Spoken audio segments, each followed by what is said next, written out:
Hey everyone, Scott here with another video and another question that I'm going to try and answer for you. And that question is, are the Battle Evolution Booster reprints good enough? For those of you that don't know, the Battle Evolution Booster is a set that is out next month. And as you can see here, it's about half new cards and half reprints. And I've seen a lot of people online being critical of the cards that Bandai have chosen to reprint in this set. So in this video, I'm going to look at whether those criticisms are warranted and whether Bandai picked the correct cards to reprint in this set. Generally speaking, there are two main reasons people give as to why certain cards need to be reprinted. Reason number one is price. If a card is expensive on the secondary market, then reprinting it will usually cause its price to decrease. And reason number two is access. Reprinting cards allows players who do not already own copies to get their hands on some, especially in the case of new players. My view on the matter is that while price and access are two separate points, they do also have a large impact on one another. And I think this diagram that I've thrown together can show you what I mean by that. So for one, a high price on a card means that less people have access to it, simply because there aren't as many people who will be able to afford to buy a copy. And access affects price as well, because the easier it is to get a hold of a copy of a card, generally it will be going for a lower price on the secondary market. And that's simply because if it's easy to pull a copy of the card from the set it's released in, then there's really no reason for people to try and buy one on the secondary market. So for instance, let's say Bandai said, for the next year, every booster pack you buy is going to have a copy of Xeno Cell. In that extreme of a case, I would expect it would drop to mere pennies for a copy. A large part of the price of a card like the Secret Rare Xeno Cell is how hard it is to get hold of a copy. Now obviously access to a card is not the only thing that affects price. There's also the desirability of a card for collectors or the overall strength of a card within the context of the game. I wanted to make this point about the connection between price and access because in this video I am mainly going to be focusing on the price of cards, but in doing so I am also addressing the question of access. My view is that the higher a card's price is, the harder it is to access, and conversely, the lower a card's price is, the easier it is to access. That even holds true for cards from older sets that are no longer in print. If they're available on the secondary market for mere pennies, then you do have access to these cards. And even in the case that you don't want to go online to buy these cards, I know at my locals, if you're looking for a copy of a common or uncommon card from an older set, people are more than happy to supply you with either an extra copy they have, or maybe even if they don't have extra copies, they may give you the few copies that they do have, and then if they need it in the future, they'll just go to the secondary market to buy it. Because the cards are so cheap, it's not worth charging you the few pennies that they're actually worth. So that brings us to the biggest point I want to make before we actually look at the reprints. I believe that 95% plus of commons and uncommons in this game do not need to be reprinted for that exact reason. They're worth pennies. If you need a copy, you can either ask around at your locals or just go online and buy them. They are not hard to get a hold of. So to me, that second argument of reprinting old cards to give new players access is not valid. So now let's move on to look at the reprints that we are getting in the Battle Evolution Booster. We're going to start here with the red cards, and as you can see here, I've put the European prices up on them. This is for English copies of the cards, the lowest price available. But you don't need to pay too much attention to the specific costs of these cards. These prices are only really here to denote which cards have very low value and which cards have very high value. And that's why I also haven't included the US price, because the exact price isn't too important for the purposes of this video. And also on some of these cards, like this Cabba's Awakening here, I've denoted when they have been previously reprinted. So for instance, this here, this EP, this is event pack. So this Cabba's Awakening was reprinted in one of the event packs. And over here on Saiyan Cabba, this VPP1, this is Vault Power Pack 1, which was the reprint packs that were in the 2019 anniversary box. So one thing that should be immediately obvious is that most of these cards are very low in terms of value. It's only once we get to this rare reprint here and this super rare reprint here that we start to get cards that have really any value whatsoever. And that is going to be something of a running theme as we look at all the different cards and all the different colours that are being reprinted in this set. These cards here, all these commons and uncommons, are absolutely dirt cheap. And as such, even if you're a new player, it is very easy to get your hands on a copy of any of these cards. And now here we have all the blue cards that are being reprinted in this set.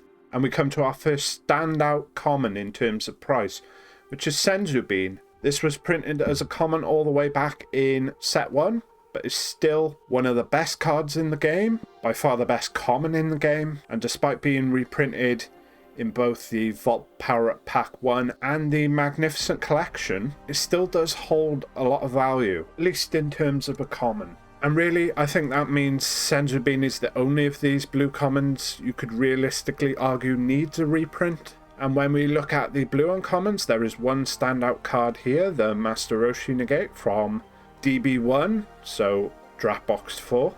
Draft Box 4 being pretty notorious for being underprinted, so I would assume that is a large part of why his price is so high.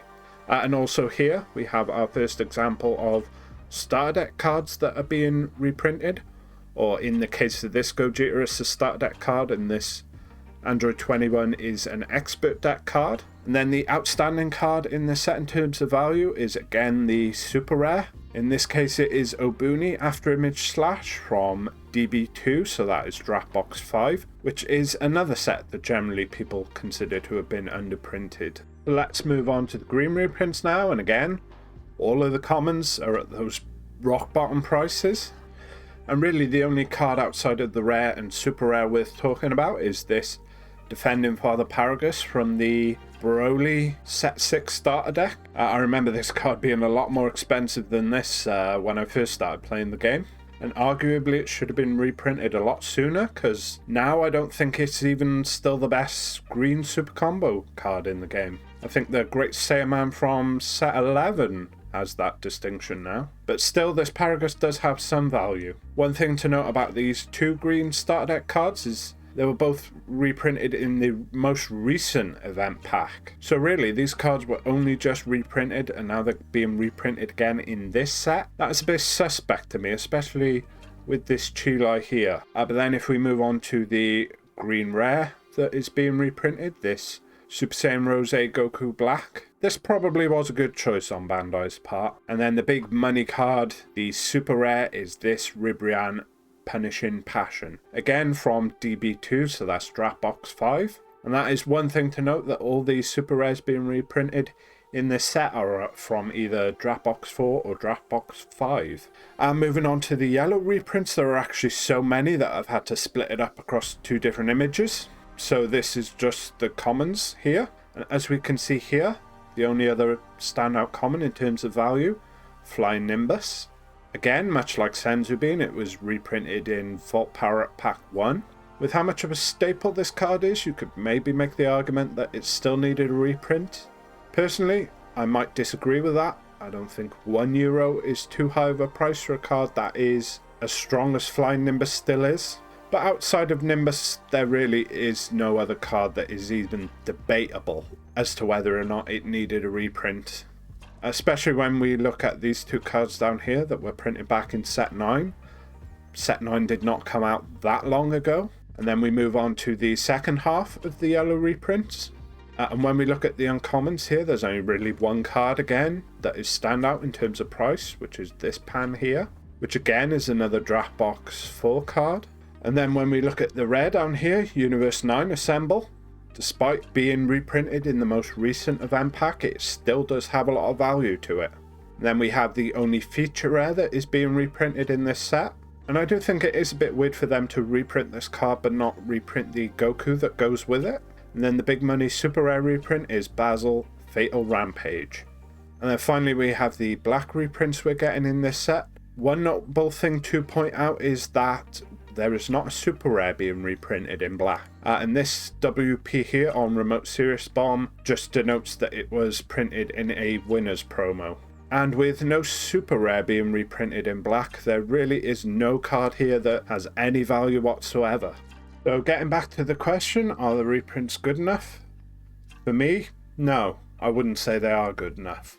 I mean, you look here, in terms of high value cards, which I'm classing as any card that is €1 or more, which some people might say is being a bit generous, there's only 12. If you were to raise this limit to €5 or more, that would cut this number down in half to only 6 cards that you could argue really needed to be reprinted. And then we look at the low value cards, which is anything 10 cents or less. There's 37 of them. So that is well over half the cards that are being reprinted in this set. And while yes, you could make the argument that, well, they're only commons, so what do you expect? Even the new commons aren't going to be worth anything. But the way I look at it, if I'm going to get a card that has no value whatsoever, I may as well get one that I don't already have. I mean, I don't really need my, 12th copy of Trunks Bridge to the Future? For me, the only way I could see my answer being any different is if they had limited the number of commons and uncommons they were going to be reprinting and focused more on super rares being reprinted. And really that's what I wanted to look at next, is how they could have improved the quality of the reprints in this set. For me, there's 3 main ways, and I'm going to go through them each with you now. So number 1, they could have printed new cards at lower rarities to leave more room for SR reprints. So that means the new cards in the set that are SRs could have been simply rares. The rares could have been uncommons, and then the uncommons could have been commons. And that would have led to us having less common and uncommon reprints as well. And number 2, another way they could have done it was by simply adding more SRs to the set and increasing drop rates accordingly. I mean, really, this set doesn't follow any of the ratios that we've come to expect from main sets. And ultimately, that is something Bandai have complete control over. And number 3, which I think could quite easily be the most divisive, I think they could have followed the lead of a game like Yu-Gi-Oh! And downshifted the rarities of cards that needed reprints. Like I say, in Yu-Gi-Oh! It's quite common for them to take cards that were printed at high rarities and then reprint them at lower rarities. I think maybe Dragon Ball Super could do something similar with SRs, reprinting them as either rares, uncommons or commons. Like I said, that would be quite controversial. I think a lot of people would see that as devaluing the SRs that they've already pulled, but arguably simply reprinting them again does the same thing. Personally, if I was in charge, number 2 is probably what I would have done. But as I mentioned earlier, I saw a lot of people being critical of the cards that Bandai have chosen to reprint. And I also took note when people put forward other cards that they thought could use a reprint. So I collected those together and I added some of my own. And so now we're going to look at each of the colours and some of the cards that perhaps should have been reprinted in this set. So starting off with red, up here we have Chain Attack Trunks. I really only included this because I saw someone saying that since they're reprinting the best card for this to evolve on top of, why did they not just go ahead and reprint this guy as well? Which is maybe a fair point. And then Topo, I know this has been reprinted not only in Vault Power Up Pack 2, but was also included as a 2 of in the Ultimate deck. But again, it's still one of the few uncommons in the game that has any value whatsoever. So perhaps there is room for even one more reprint. And then this Mirage Maker Shansa, I believe it's pronounced. This guy has some value, and I also think his active main works really well with the Cyberman theme that they're printing in this new set. So I'm kind of surprised they didn't reprint this. And then I'm maybe not going to go through each one of these cards individually, but I just wanted to point out, some people might say, well, Fearless Pan was already reprinted, but that was in Dropbox 4, which again, as we mentioned earlier, was kind of notorious for being underprinted, so that didn't really affect her price too much. She is a pretty valuable card still. Oh, and then the one last card I wanted to mention was this promo Super Baby 1. This is being reprinted in the Collector's Selection Volume 1, and if you haven't seen my video about that, I'll put a card up here in the top right. But I just wanted to point out that maybe that is the reason this card wasn't chosen to be reprinted. They're kind of saving it for the collector's selection instead. And we're going to see that with a few of the cards in a few of the colors that need reprinting. So let's look at some blue cards. And again, so these are just some high value blue super rares. Here, since they're doing some new stuff with Blue Boo in this set, I thought maybe they could reprint these cards to go along with it, maybe. And then we have another Dropbox 4 super rare that's kind of pricey with this Janemba. Or the same down here with this Dirty Burst from Dropbox 5. Then also these championship cards here were kind of hard to get hold of, seeing as how a lot of events got cancelled, especially here in Europe. I know they did offer people the chance to just straight up buy some packs of these championship cards, but still maybe some of them like this Gogeta Unison here could use a reprint just to make them a bit more available to people.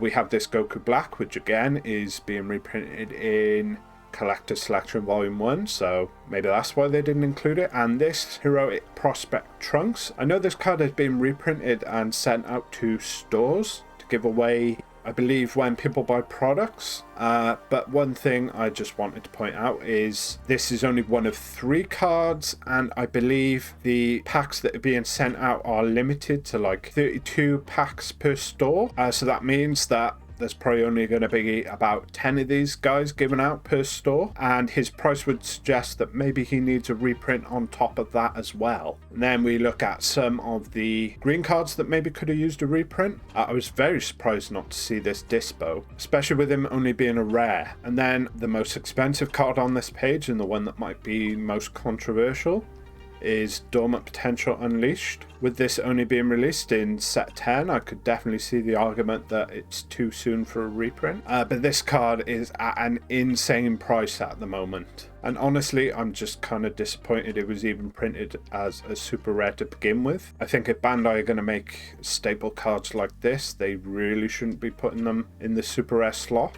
just because they've become so vital for so many different decks that it can lead to the insane prices we're seeing with this card. I mean, yes, secret rares can get pretty up there in price, but you only need one of those per deck. Whereas this card, a lot of decks are going to want to be running it at 4. And again, over here, Fusamasu Deity's Wrath. This is the green super rare that is being reprinted in Collector's Selection Volume 1. And next we move on to the yellow reprints. It was actually kind of a struggle to find cards in yellow that need reprinting. It's one of the cheaper colours from the looks of it at the moment. So you have Raiders Warcry here, again, like with the Topo. This has been reprinted in Vault Power Pack 2, but it's still up there in value, so maybe another reprint is in order. And this Bergamo here, much like the Basil that is getting reprinted, I think it does need a reprint. And then in terms of our collector's selection card that maybe should have been reprinted in this set instead, we have Great Ape Son Goku Saiyan Instincts. And then we move on to black, and again this was a colour that was hard to find cards that need reprinting.